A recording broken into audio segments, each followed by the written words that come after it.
twakire ibyo watugeneye byose. Wabanye natwe mu materaniro ya mbere, wakumvise haba mu ndirimbo, masengesho, ijambo ryawe twahuye naryo. Buri wese wahageze yakiriye ibyo wagennye. Turashima ko wabanye natwe muri École de Ministère. Wagaragaye Mana wewe nyine, wavuze kandi ikigamijwe niki no kugira ngo buri wese atahane umugabane we. Uyu mwanya muri iri teraniro rya kabiri turagukeneye. Keneye imbaraga z'umwuka wera ko zigendagenda. Imbaraga z'umwuka wera ko zitambagira hejuru y'iri teraniro. Mu izina rya Yesu, imbaraga zose z'umwijima, imbaraga zose zirangaza, imbaraga zose zibuza ibyishimo, imbaraga zose zidahesha izina ryawe icyubahiro, turazeyuye mu izina rya Yesu. Mwuka wera ategeke, akingura ikirere, dukorere munsi y'ijuru rikingutse. Buri wese yakira umugabane we, buri wese yakira icyo wamugeneye. Abari baremererewe uyu mwanya basubire baruhutse mu izina rya Yesu. Ababuze ibyishimo babihabwe, maze izina rya Yesu rishirwe hejuru muri byose. Urakoze kandi urakoze. Icubahiro nishimwe bikomeze kuba ibyawe none n'iteka ryose kubwa Yesu Mwami. Amen. Amen. Amen. Amen. Turafata Bibiliya zacu. We're going to hold our Bible kugira ngo dusome ijambo ry'Imana. for us to read the Word of God. Urwandiko Paulo yandikiye ab'Ifilipi, The letter written by Paul to the Philippians, ni igice cya 4, chapter 4, umurongo ni uwa 10, verse 10 turageza ku murongo wa 13. up to verse 13. Igice cya 4 ab'Ifilipi, Chapter 4 urwandiko of the Paulo book of yandikiye Philippians, ab'Ifilipi, the letter written to the Philippians from Paul, umurongo ni uwa 10 kuri icyo gice cya 4 kugeza ku murongo wa 13. verse 10 of chapter 4 to verse 13. Ndakoresha Bibiliya ijambo ry'Imana. I will use King James and Hariya bakoresha Bibiliya yera King James, kugira ngo byose tugende tubihuza. so we'll continue to compare the versions. Umurongo wa 10 Chapter 10, haravuga ngo nishimiye cyane muri Nyagasani kuko noneho mwongeye kunzirikana. Erega n'ubundi mwaranzirikanaga ariko mukabura uko mubingaragariza. but I rejoiced in the Lord greatly that now at last your care for me has flourished again, though you surely did care, but you lacked opportunity. Muri Bibiliya yera In the other version, havuze ngo nishimiye. Nasabye ko mushiraho Bibiliya yera nje ndasoma muri Bibiliya ijambo ry'Imana. Haravuga ngo nishimiye cyane mu mwami wacu kuko nanone nubwo byatinze mwongeye kunzirikana. Icyakora mwaranzirikanaga ariko mwaburaga uburyo. Uyu murongo wa 10 this verse 10, urerekana Paulo ari mashima. it shows that Paul was giving thanks. Noneho wagera ku murongo wa 11 On verse 11, akavuga ngo ibyo simbuvugishwa n'ubukene. Ntabwo mbivuga kubera ko nkennye, not that I speak in regard to need, kuko uko ndi kose nimenyereje kunyurwa n'ibyo mfite. for I have learned in whatever state I am to be content. Yes, turatinda kuri iri jambo rivuga ngo nimenyereje kunyurwa n'ibyo mfite. We are going to emphasize on this word. It says, for I have learned in whatever state I am to be umurongo wa content. 12 Verse 12, hakavuga ngo nzi kubaho gikene, nzi no kubaho gikungu. I know how to be abased and I know how to abound. Aho ndi hose nuko byamera kose namenyereye guhaga no gusonza, menyera kugira ibisagutse no kugira bike.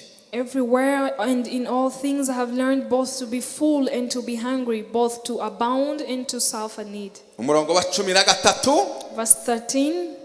mbashishwa byose na Kristo untera imbaraga. I can do all things through Christ who strengthens me.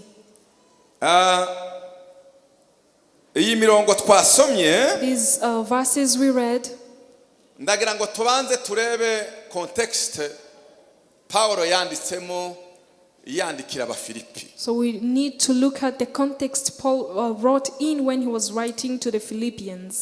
Icyambere reka tubanze turebe iri torero ry'Ifilipi Paulo yandikira n'itorero ryari rimeze gute. What kind of church that Paul was writing to? Nusoma imirongo yindi kurikira, When you read the following verses, urasanga ko iri torero ry'Ifilipi ryari torero ritonye cyane, ryari ku mutima wa Paulo. you will see that this church was close to the heart of Paul, cyane cyane ko ni na Paulo wari byaje ubutumwa bwiza. because he's the one who birthed salvation to it.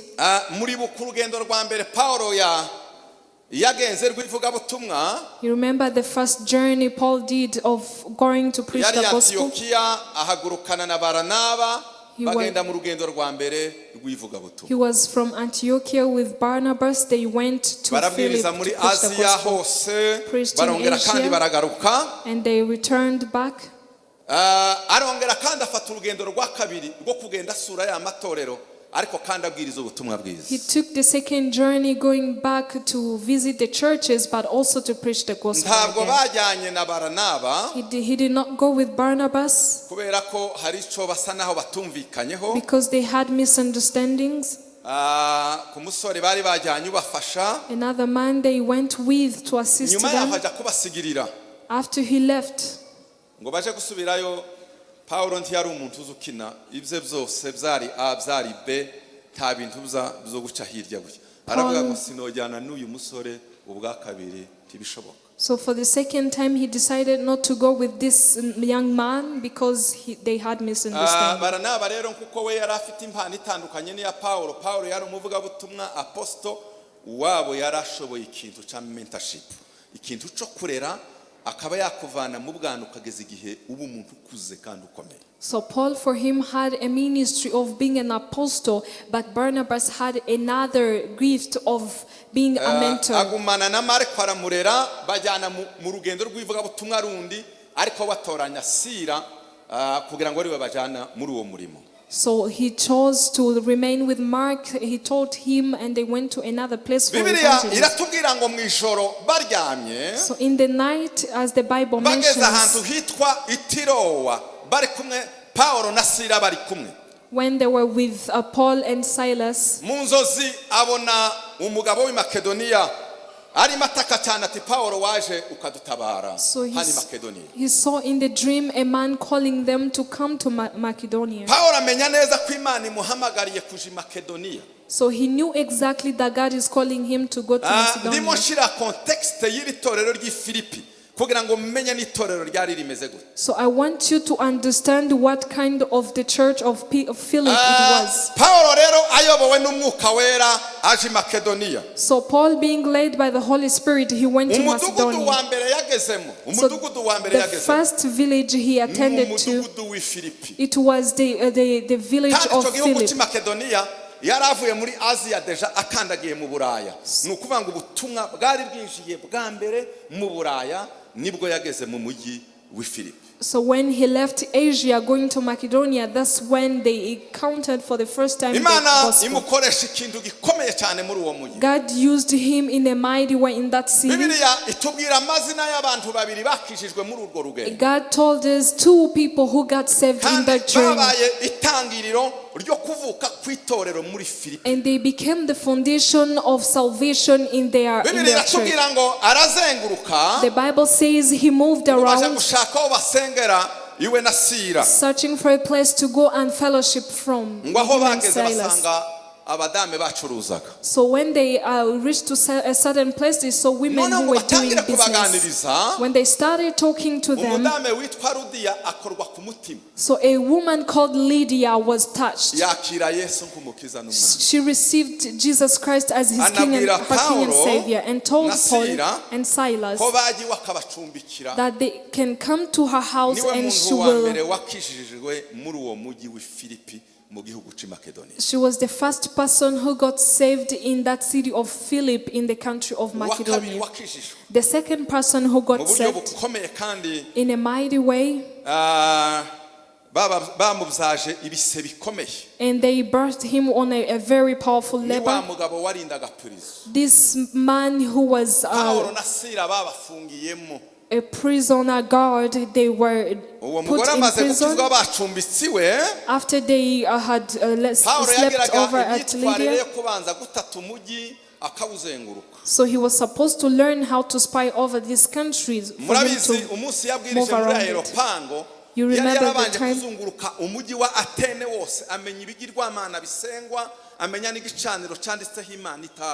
So he first spy over that country, got to know all the idols they serve, even the names they call those idols.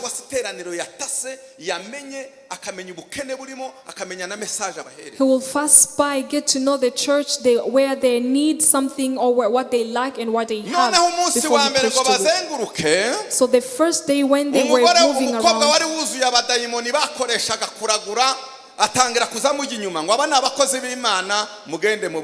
so there is a lady who was full of demons, started to move around them, saying, "These are men of God." He bared with this lady who was full of demons. He bared with them for certain days. It reached to the extent he got tired of this lady and demons continuing to babble words. So he casted the demons out of that lady to go out. So this lady was full of the potential to do the witchcraft, and people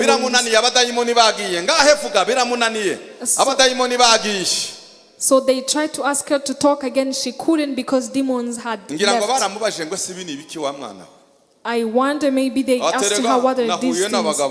birukanye ibyari bindimo byose sinoba nkibona ninde uwo mugabo ati nabagabo barahanga witwa Paulo nande nasi. So when they tried to, the people she used to work for, they asked her to speak, she couldn't because the demons had left.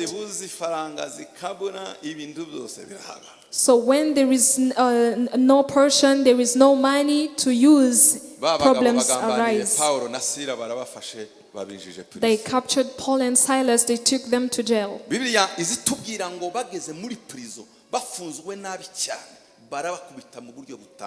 The Bible says when they were in prison, they were captured, they were beaten up so badly.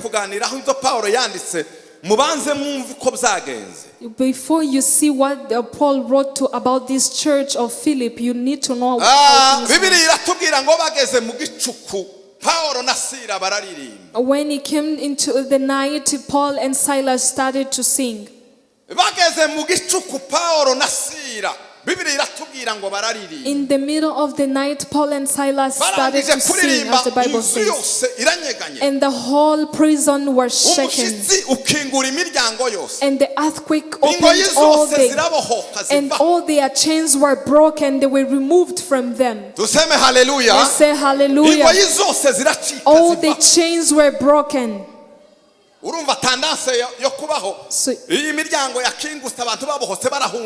So you see the tendency is that when the doors are open, people have to flee and run.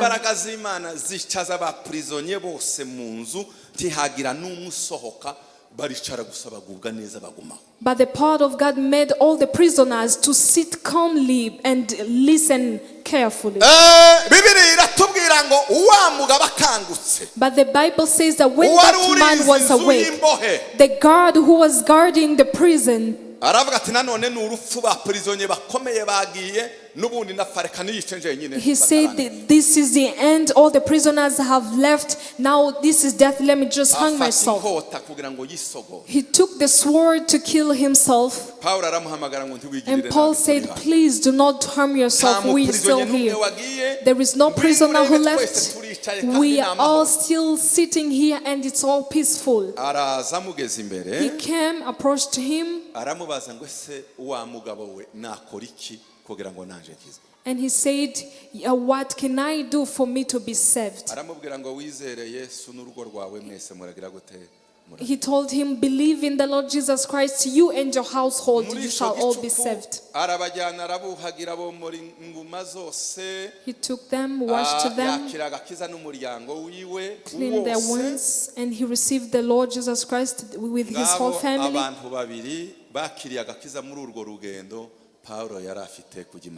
These are the two people who got saved in the journey of Paul going to Macedonia. Itorero ry'i Makedoniya ryahereyeho riratangira ribaho rirakomera. Paulo yabyaje ibise bikomeye by'ingoyi zikomeye. So Paul birthed on labor of salvation to these people, and it was a very great labor. So when you read the following verses,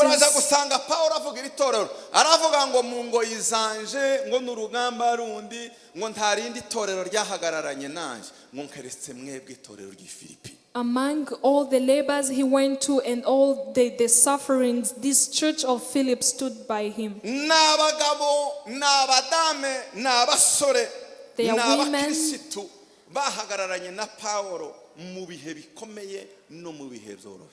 There are men, young women, and young men who stood, and a Christian who stood by Paul in this terrible season. So he wrote to them this letter. Nashatse kugira ngo muri umurongo wa 10 kugeza kwa 13 tuvanemwe amasomo Paulo arimo yandikira abafilipi niki twakwiga muri ibi bice. So I want us to draw some lessons from this church of Philip, as Paul mentioned. Utangiye nko ku umurongo wa 10 from verse 10, wagira ngo none Paulo karazimura. You would think Paul was gossiping. Ukagira ngo none yarababaye cyane. Probably he was sad.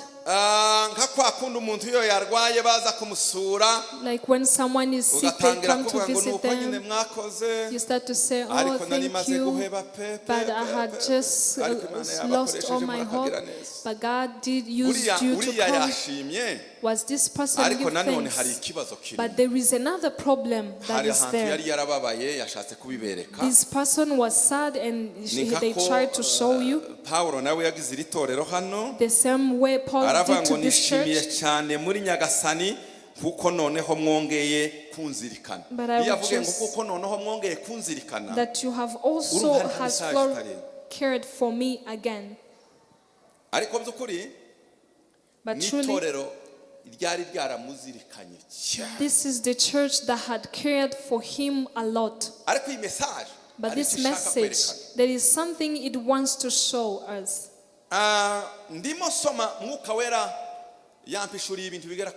So as I was praying, the Holy Spirit revealed to me to almost 6 things. Are we together and say hallelujah? Hallelujah. When you read the word of God, try to listen to what it's teaching you. The first thing, the first lesson I drew from this, and that we need to learn all together, the life of a human being, it has several seasons. Amen. Amen. A life of a man has several seasons, and they're different seasons. And you cannot control these seasons. You cannot be able.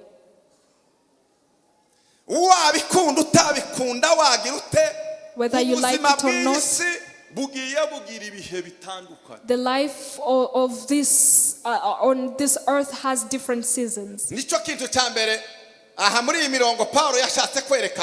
This is the first thing Paul was trying to show.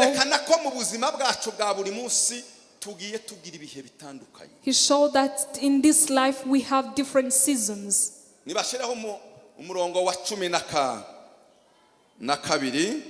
12. Mushiraho text gusa biriya nimubanze mubireke mushiraho umurongo wa 12 dusome. Let's read verse 12 of chapter 4 of Ephesians. Paulo yandikira Abafilipi, when Paul was writing to Philippians, arababwira ngo nzi gucishwa bugufi zino kugira ibisaga. I know how to be abased and I know how to be abound. Naho nabandi hose nuko nabandi kose nigishijwe uburyo bwose bwo kwihanganira byose, ari uguhaga, ari ugusonza, ari ukugira ibisaga cyangwa gukena. Everywhere in all things I have learned both to be full and to be hungry, both to be abound and to suffer need. Ndashaka ko bashiraho Bibiliya ijambo ry'Imana uriya murongo wa 12 mwumve ico Paulo yashatse kwerekana ibihe bitandukanye umuntu anyuramo. Usonye muri Bibiliya ijambo ry'Imana, when you read the Holy Bible, haravuga ngo nzi kubaho gikene, I know how to live as a needy and to live as a wealthy person. Nzi kubaho gikene, nzi no kubaho gikungu. I know how to live as a needy person and also as a wealthy person. Aho ndi hose, whatever I am and however things might go, I know how to be full and I got used at being hungry. I know how to have the excess and to have little. And Paul showed that in this world our lives are shown by the differences that happens over and over. Hallelujah. So you don't live on the flat area. No. This is how life is. It has frequency. It goes up and down. Up on the flat, then goes high and goes low, goes high. So that's how life is built. Glory to God. Glory to God. Tell your neighbor, life has changes. Some days you will do the business and it will go well. It will. In other days it will go low. Today you will laugh a lot. Tomorrow you search for laughters and they are not anywhere to be found. Today they will applaud for you and tomorrow they won't. Today they write to you texts 20. You are great.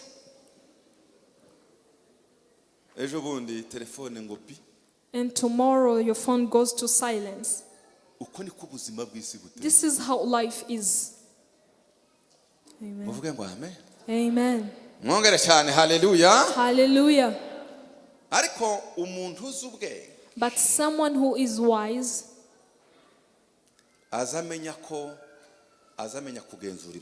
knows how to differentiate the seasons, to understand them. I want to ask you, is there always a day after a daylight? There is the night. Is there always the night? So I want to ask you, what is the meaning of the daylight? When you see an hour passing, it means it's telling you that the night is coming. And the night gets over, the day comes back. Amen. It means all the seasons All the seasons give each other time. The only person, the only one who can lead the seasons is God. Him alone. Amen. Amen. Amen. Amen. Hallelujah. Hallelujah. Ndashaka kubabaza. I want to ask you. Turabyemeranya bizoba byarabaye mu buzima bwawe impinduka z'ubuzima. Do we agree? Have you ever experienced changes in your seasons? In your life? Praise the Lord. Dore rero. See.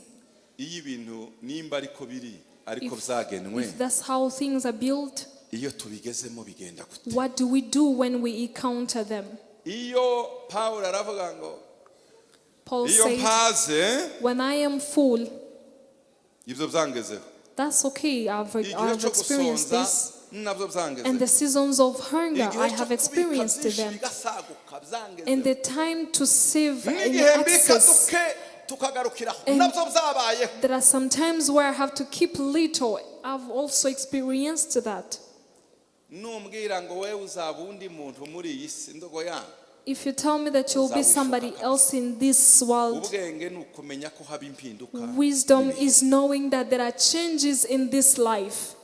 Amen. This is the first lesson. There are some people who heard the second lesson.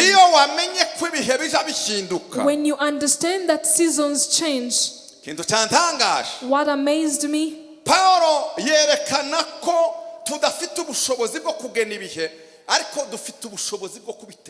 so Paul said that we don't have power over seasons, but we have power to instruct them. So when he was about to show the power that changes the seasons,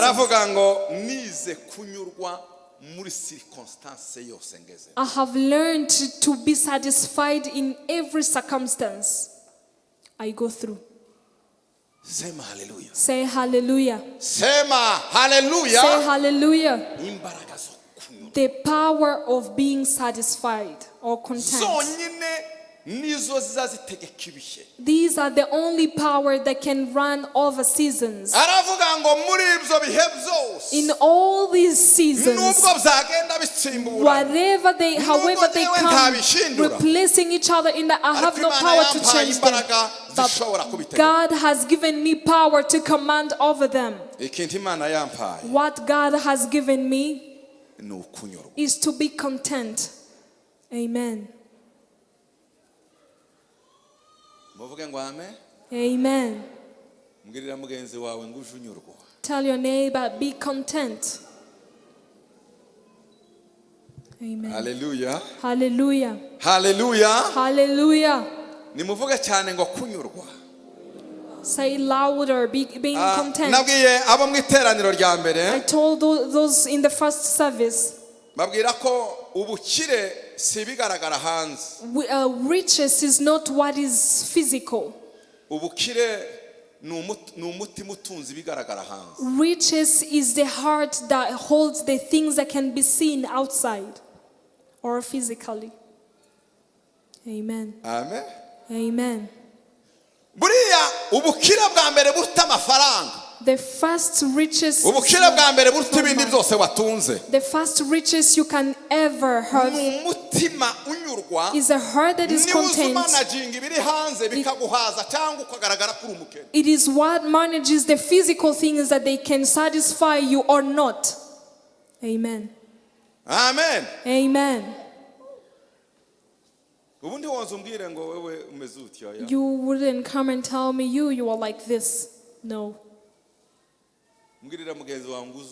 Tell your neighbor, be content. Be content. Be content. Amen.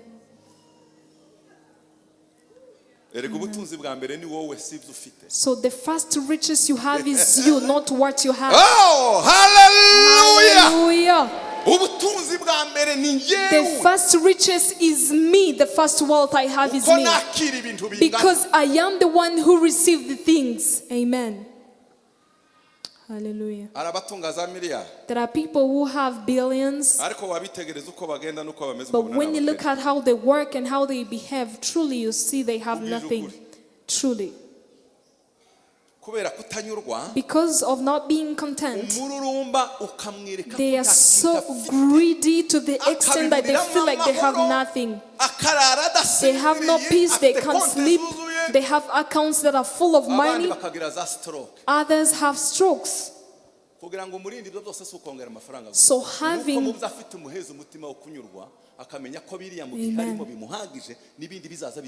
So the first riches is knowing that what you have is enough and you have peace in what you have, not what you hold that or what you lack. Paul aravuga ngo igihe uzaza uzamuka Paul said when you go high or go low, there is power that controls everything. It is a heart of being content. Amen. Amen. Ni bande batunze abana bagira ihuba mu rugo? How many people that have children who are greedy? They will see that the soup is over even when meat is still there. Why don't you be content? This world, if you are not content, you will not command it. If we are not content, this world, we won't be able to command it. Hallelujah. Hallelujah. Hallelujah. Seasons change. Tell your neighbor that seasons change and you don't have power to command them, to change them, sorry. So nowadays people don't sleep. Is that how things go all the time? So is that how things will continue to go? So why are you not at peace?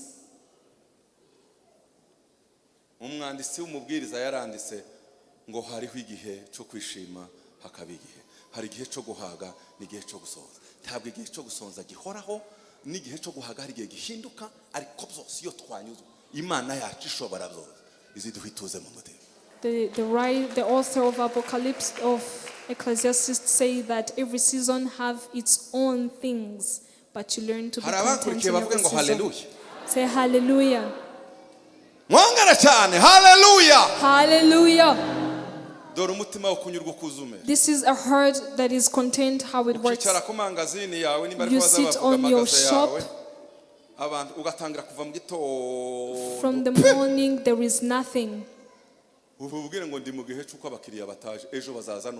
Tell people this is not the season has changed now. I don't have clients, but tomorrow they will come. That's how people command their world. But when things change, you change with them.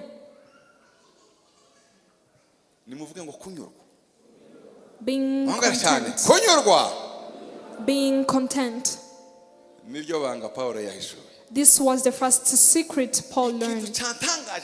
What amazed me is this. Let's give glory to our God. What amazed me, the third, that amazed me. If you're not in your phone, say amen. Being satisfied.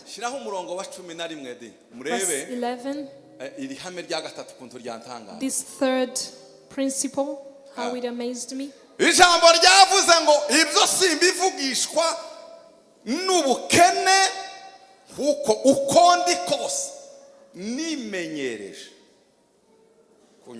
Not that I speak in regard to need, for I have learned in whatever state I am to be content. I want to ask you,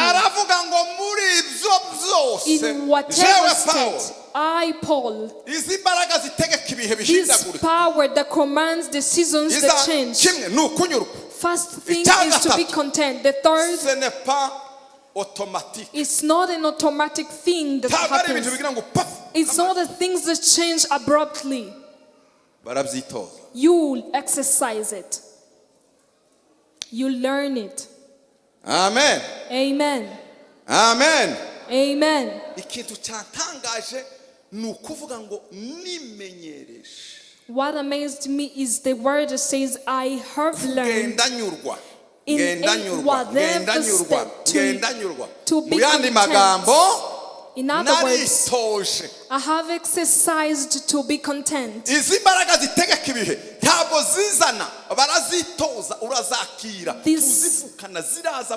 This power to command the seasons does not bring itself. You learn, you exercise it. Amen. Abagabo tuvuge twese ngo amen. Abadame twese tuvuge ngo amen. Amen. Urubyiruko tuvuge ngo amen. Amen. Hallelujah. Itoze. Bwira mugenzi wawe ngo itoze. Exercise. Bwira mugenzi wawe ngo itoze gutunga. Tell your neighbor to exercise to be content. Itoze gutunga. Learn to keep this blessing. Amen. Hallelujah. Hallelujah. You learn, you exercise to be content. Amen. I want to ask you, in the whole world, there are different tribes. Who would tell me, among the people who live on earth, that this is the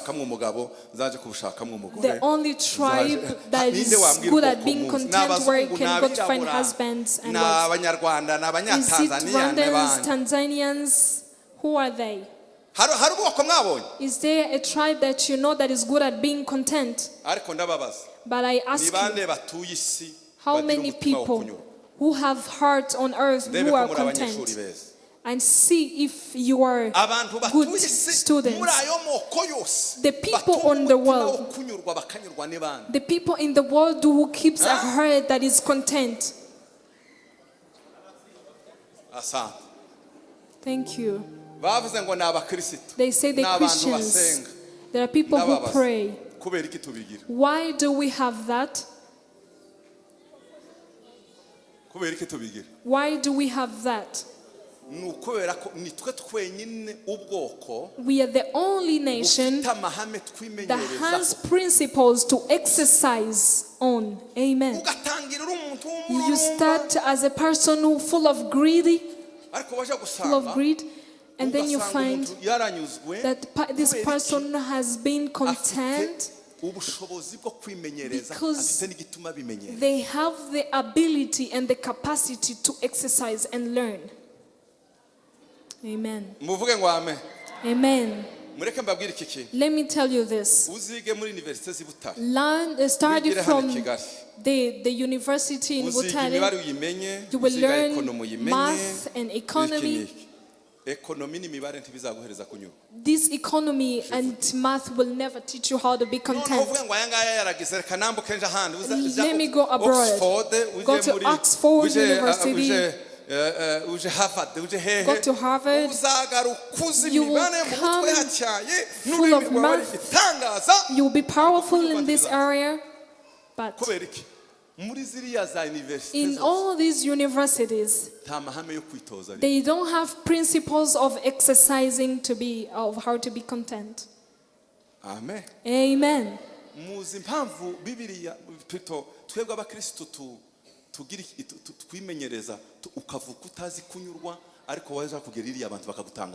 Do you know why as Christians we start as people who are greedy, but then we start to exercise? When we go out there, they see us as powerful people. This book, in all the libraries, there is no book that has principles like the book of the Bible that has the principle of being content. I will come. I'll go higher. Tomorrow I go low. And the Bible tells you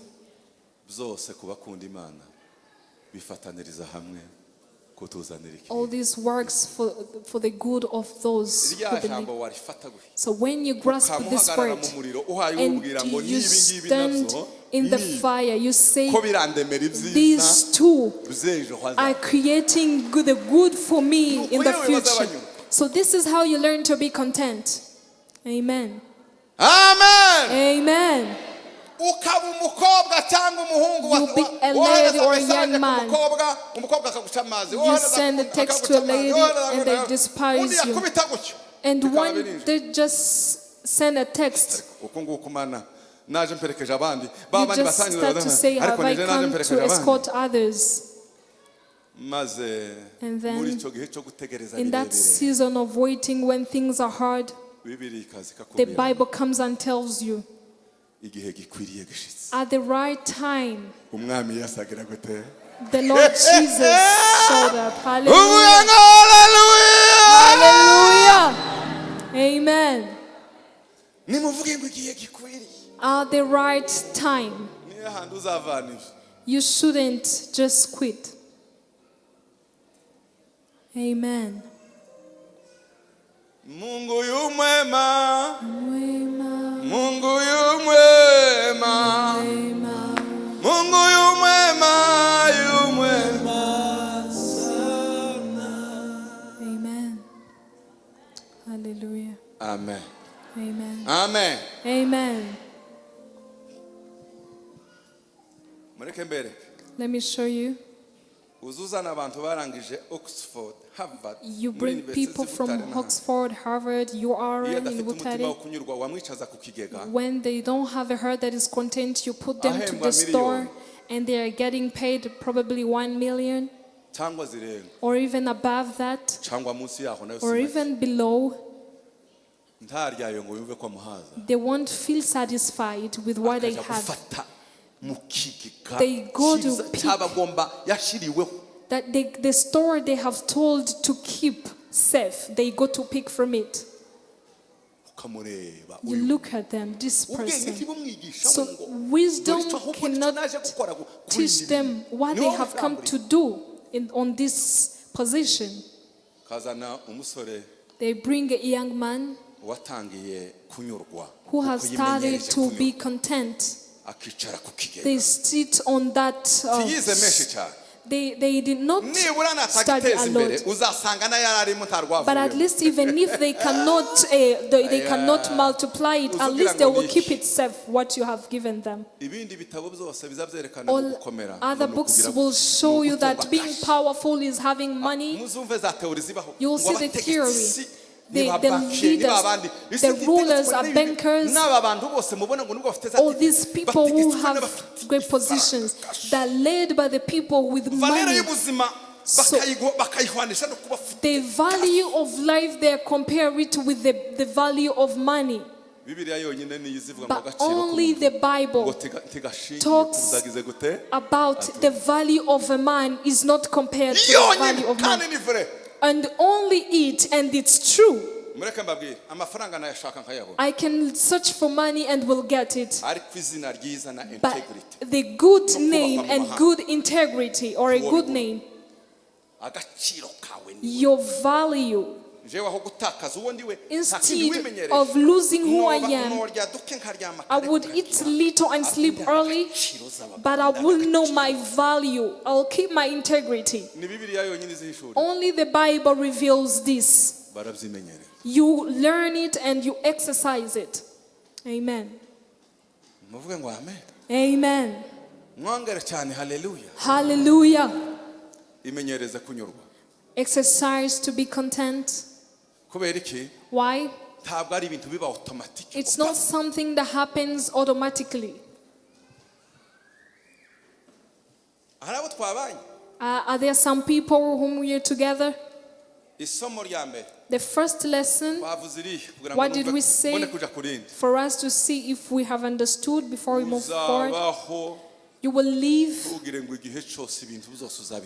Do not think that all seasons will come as you want. Even some factors will come and challenge your seasons.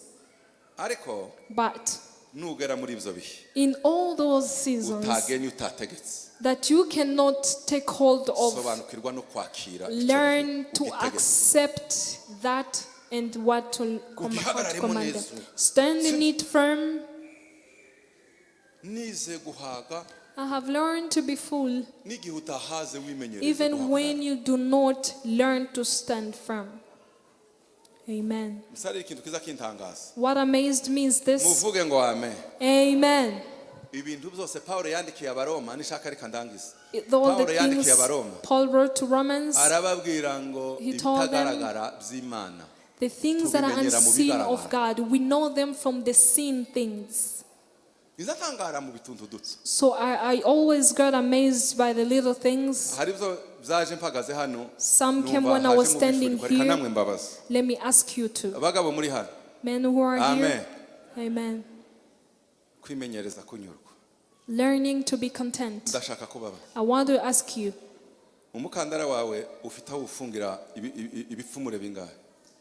How many holes do you have on your belt? I'm asking men. Is there anyone who have a hole of the belt? Doesn't it teach you about seasons? The belt. His Excellency Paul Kagame said it. You are men who are ready to harden, to fasten your belt. You might, this belt has a value.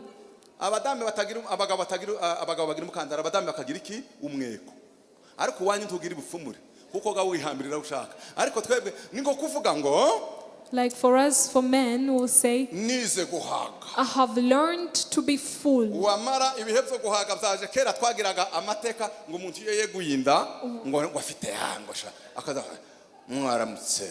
Some people, when their stomach has gone bigger, they will say good morning, they'll be holding on it. They will change their talk. The way they talk, they will change.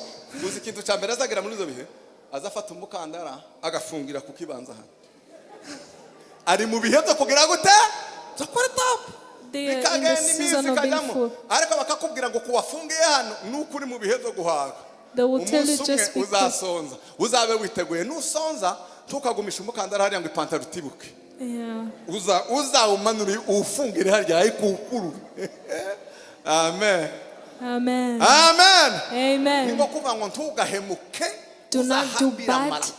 Always be strong and courageous. Christian. Hallelujah. The word of God says that we should fasten our belt as righteousness. So righteousness as the belt. So when we are not asked to show it, but in terms of being strong to the righteousness and the living of righteousness, fasten your belt harder. Amen. Hallelujah. Amen. Amen. People who do not love their parents. I don't know if they were labored how. Some people, I wonder how they never think about their parents. If you are here and you never think about your parents, go back and learn some wisdom. Gain some wisdom. Whenever someone gives birth, I start to tell them, now you know the value of your mother. You see how you carry your own child. I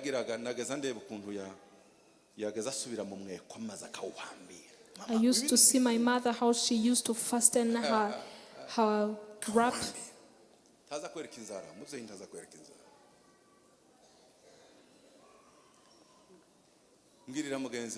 Tell your neighbor,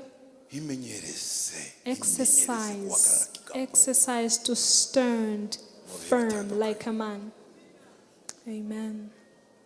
zantangara abantu bazavuga ngo wibye kubera iki ngo nari nshonje wasonze ukiba. I wonder, these people, they steal, and when you tell them, did you steal? They say, yes. Why? I was hungry. And you wonder. subizaho wa murongo wa 12 sha. Verse 12. Sha subizaho wa murongo wa 12. Verse 12. Maze abakristo basoma. And the Christians will read, the murasoma mwe congregation. rimwe kabiri. Read, all of you. Tugende.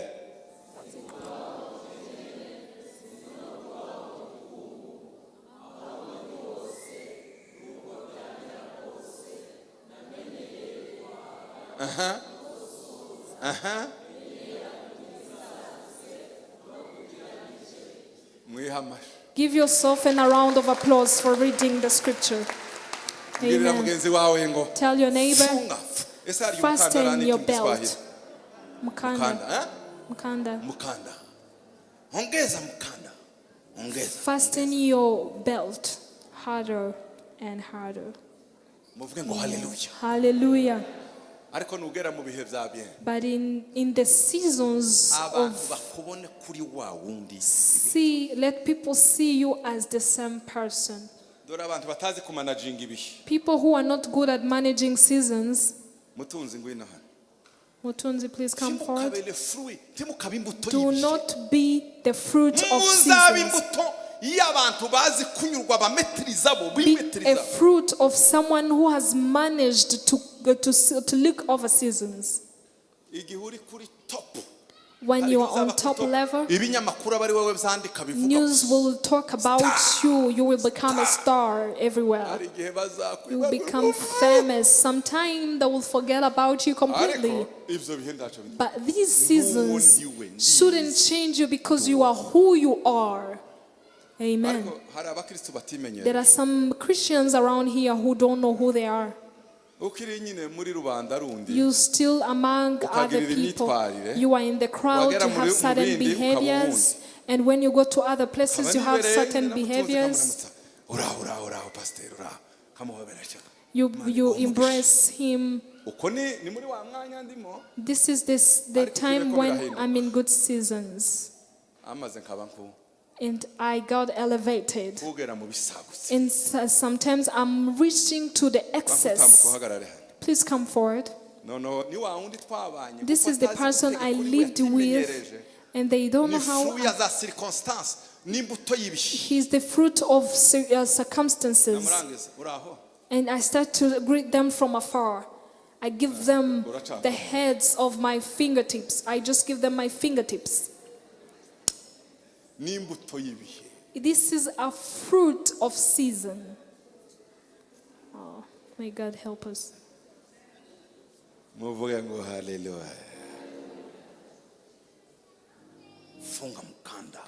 Fasten your belt.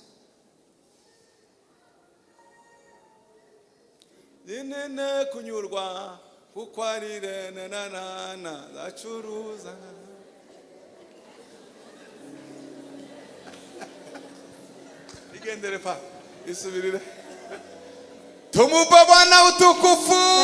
glory to God. These are the people who command the world.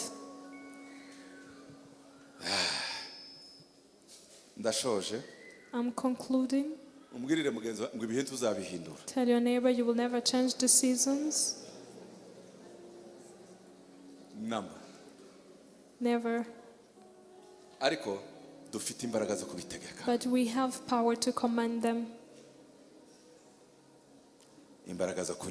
Power to be content. But you exercise it and learn. Good seasons. Learn to be content in them. Also, exercise not to be changed with seasons. And learn to be in bad seasons as well.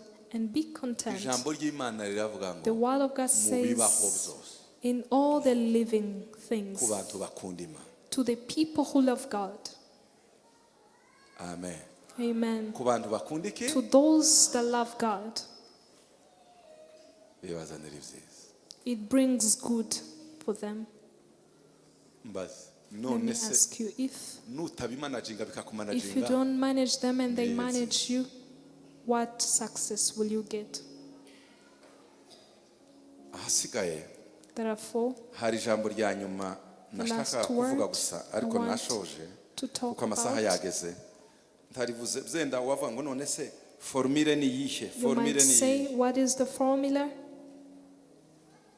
umurongo wa 13 nawe ushireho ari wo mutahana kuko nabangiye Verse ntasoje 13. 13 Verse 13. bashishwa byose na Kristo girute I can do all mbashishwa things byose through nande Christ who strengthens me.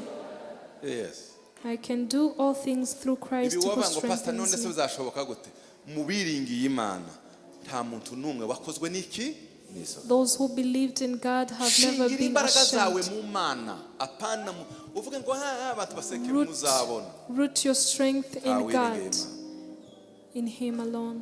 Amen. niko mbabaza Let me ask you, Yosefu yabaye premier ministre avuye Joseph became the prime Avuye. minister from where? avuye From the prison. ubwira iki kintu Let me tell you ibihe this. nibitagutegeka we If the ukabitegeka seasons do not take hold of you and you take hold of them, umugambi w'Imana the plan of God ntacawubuza gusohora will never cease to come to n'inzira pass. yabicisha Whatever way it may go through, icyo ni cyakangahe this or that, the icyo fourth, mvuze ni cyakangahe Chakane, cyakane the icya fourth, gatanu the fifth. uri ikinege mu mugambi w'Imana You are the first. You are unique in the will of God. buriya abantu ikibica What kill ni people ukubara imigisha y'abandi is to bakagira ngo count none other niya people's blessings. uri ikinege nta kintu cyacogoza tukikompare n'undi You are a begotten in the will of God. igihe You shouldn't ciwe compare ntigihuye yourself. n'icyawe Your imigisha time si is yawe not His. inzira z'Imana ikora Your ntizihuye n'izawe blessings and ways uri of God ikinege. are different. You are a begotten son or daughter. ninde wakubwiye ko muzashakira rimwe cyangwa Who muzashakira told you that you all get married in the same season? Who told you that you will get profits at the same time? Who told you that you'll have the same wealth as His? Who told you that your children will be photocopy to His? Who told you that your wife should look like the wife of the other person? Some men will get to the extent where they are not satisfied. Who told you that they are supposed to look alike? You are begotten in the will of God. Amen. Amen. Amen. Timuzamubona kiriya kintu cya fingerprint kiriya Don't you see that thing of iyo fingerprint? mugiye hariya When you go there to give a mugakubitaho fingerprint gutya and you put your fingers, muzamubwira ngo biriya byuma bya bariya bazungu babe bayishaka do you think what these machines are looking for? ukwiza intoki zawe n'abana wabyaye Even your children cannot have your fingerprint. It is unique. none n'intoki ndi muzihuje ninde wakubwiye ngo Imana yakuvukishije if you have- uzasa na Antoinette uzasa na Alexis uzasa If you have different fingerprints, how do you expect your life to be the same as others? utegerereza Imana Wait for muzizasohoza God. tukaza ugenda Wait for Him. Do not compare your life with other people's lives. Imana Amen. ibagirire neza May God do good to you. ni abakristo bonyine bagira ayo masomo Only Christians have this kind of teachings. hari umuntu wakizwa Is uyu there munsi someone who wants to receive ugahura na Jesus Yesu Christ utanga in their kunyurwa lives? uzi igituma umutima wahora wahagira Do you know why your heart is always thirst and hunger? umutima w'umuntu udafite Yesu ni kuko kintu A ni kumufuka heart utobotse that is usukayo bimeneka always ni Yesu panting. uzagafunga hose ugatangira kunyurwa n'ibyo ufite It's like a sack that is ukeneye torn. kwakira It's Yesu always reka murebe hari losing. azamurokoka Everyone who's here and wants to receive Christ, please ni lift Yesu up your hand. utanga ubuzima bwuzuye Only bunyuze Jesus Christ urahari gives uzamura life in ukuboko wakira Yesu mu abundance. buzima bwawe Are you here and you want to receive Christ in your life?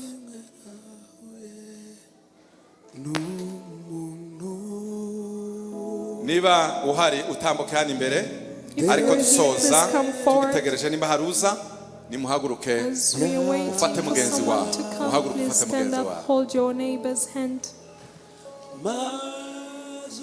ibihe turimo ni byinshi birakomeye kandi bizahora bikomeye byaranakomeye And they will always be ariko hard, bizategekwa n'abantu bafite but they umutima will wo be kunyura commanded with the people who have a heart that is contained.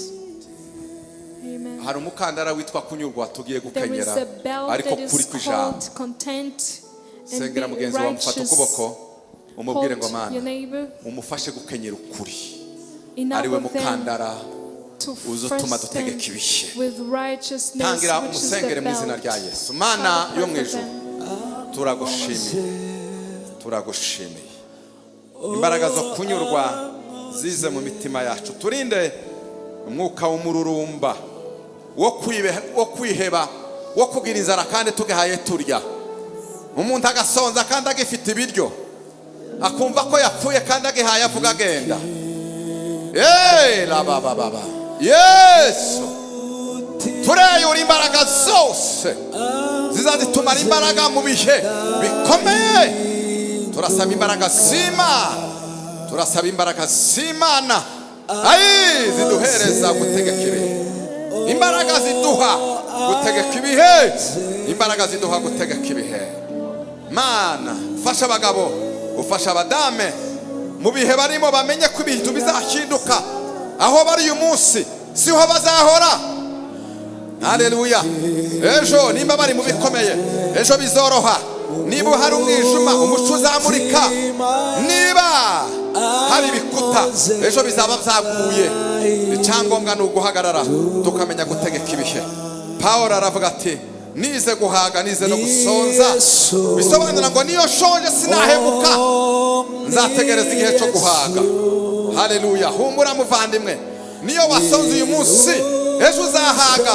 Ibyo byiringiro byose bigufashe kunesha uyu mwanya ukomeye urimo. Urakoze Yesu, urakoze kudushoboje, urakoze. Nsaba umugisha, ndatura izo mbaraga z'intsinzi zidufasha kwihangana mu bihe bikomeye, dutegereje ku igitondo kizaza umuco wawe ukamurika. Urakoze. U Rwanda rwacu turusabiye umugisha, ni igihugu tuvanamwe amasomo akomeye. Watuvanye kure utugejeje ahandi hakomeye heza.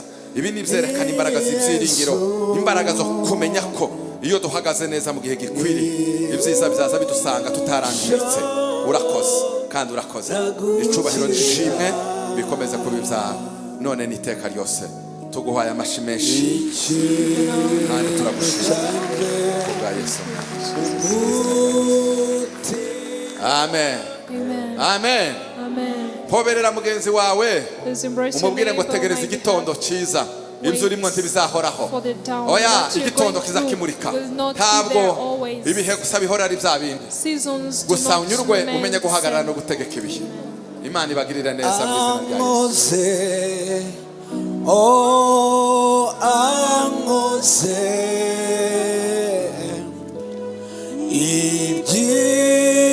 ibyishimo birasaba,